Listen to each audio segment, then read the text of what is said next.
خوشی ملتی ہے کہ نہیں؟ اگر ایسا ہے تو اس کا مطلب ہم مومن ہیں۔ اور ایک اور پیمانہ بتایا جاتا ہے ایمان کا، وہ یہ ہے کہ جب انسان نیکی کرتا ہے یا نماز پڑھتا ہے یا کوئی عبادت کرتا ہے تو اس کو اس میں مزہ آتا ہے۔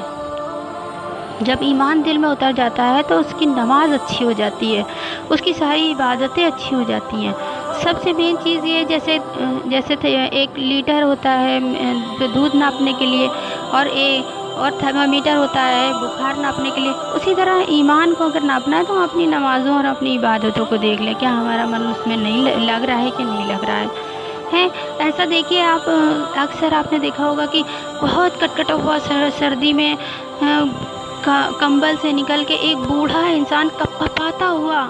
مسجد پہنچ جاتا ہے، اور اسی جگہ ایک جوان لڑکا سوتا رہتا ہے کمبل کے اندر گھسا،